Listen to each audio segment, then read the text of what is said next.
In protest against the harsh provisions of the Bharatiya Nyaya Samhita pertaining to hit-and-run cases, all commercial vehicle drivers will observe a two-day-long strike on 5th and 6th of January across the state. President Draupadi Murmu will visit Meghalaya on 15th of January to inaugurate the Meghalaya Games in Tura in West Garo Hills district. Officials said that there is a likelihood that Murmu may also visit state capital Shillong to inaugurate some other projects as well. 68 Rajya Sabha members, including 9 union ministers, are completing their tenures this year, triggering a race of sorts among leaders across political parties to eye a 6-year term in the upper house of parliament. Uttar Pradesh will have the highest number of vacancies of 10 seats, followed by Maharashtra and Bihar with 6 seats each, Madhya Pradesh and West Bengal with 5 seats each, Karnataka and Gujarat with 4 seats each, Odisha, Telangana, Kerala and Andhra Pradesh with 3 seats each, Jharkhand and Rajasthan with 2 seats each, whereas Uttarakhand, Himachal Pradesh and Haryana and Chhattisgarh with 1 each seat. A week after a Qatar court commuted the death sentences of 8 Indian ex-Navy personnel, the External Affairs Ministry said that a 60-day window has opened to appeal the case in the highest court in Qatar. 8 Indian nationals who were former naval personnel were arrested in Qatar in October 2022 on charges related to alleged spying on a submarine program. The Ministry of External Affairs legal team got possession of the confidential court order detailing the commutation of the death sentences to imprisonment terms, a move revealed in the press release following the Court of Appeal's judgment on December 28th.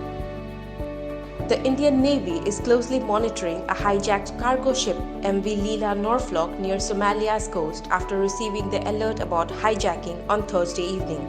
There are 15 Indian crew members on board the Liberia-flagged vessel.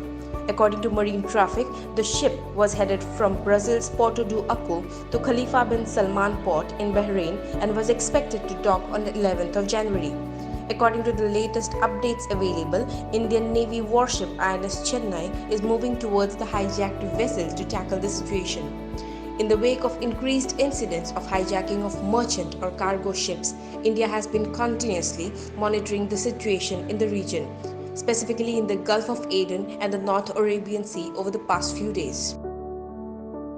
India's External Affairs Ministry spokesperson Randhir Jaiswal today trashed reports that claimed spotting certain Indian origin artillery shells in Ukraine and categorically asserted that it has not sent any ammunition to that country. Jaiswal's remark came in response to a question on reports about India-made artillery shells being spotted in Ukraine. He also added that India has been maintaining its stance that the conflict in Ukraine must be resolved as early as possible through dialogue and diplomacy.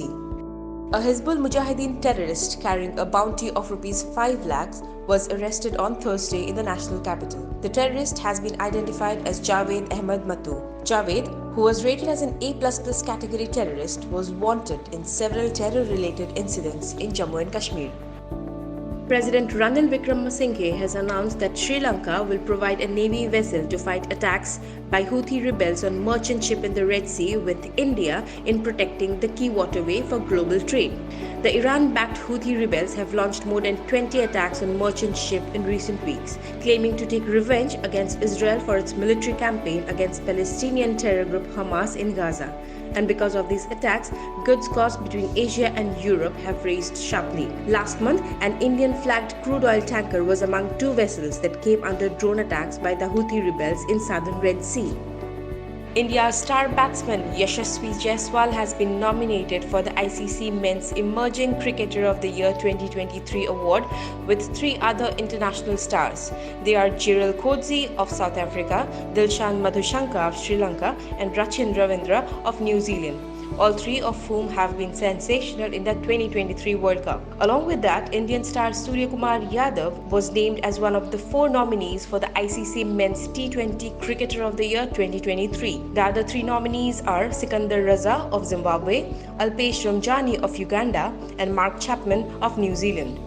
A defiant Wrestling Federation of India will challenge its suspension by the Sports Ministry in court next week and has also called for an executive committee meeting on 16th of January to discuss the way forward. Notably, the Indian government had suspended a newly elected body on 24th of December, 3 days after the federation conducted its election, and a close aide of Mr. Brij Bhushan Charan Singh, Sanjay Singh, emerged as the winner. The Wrestling Federation of India has said that the suspension by the ministry violated the National Sports Code and the Wrestling Federation Constitution.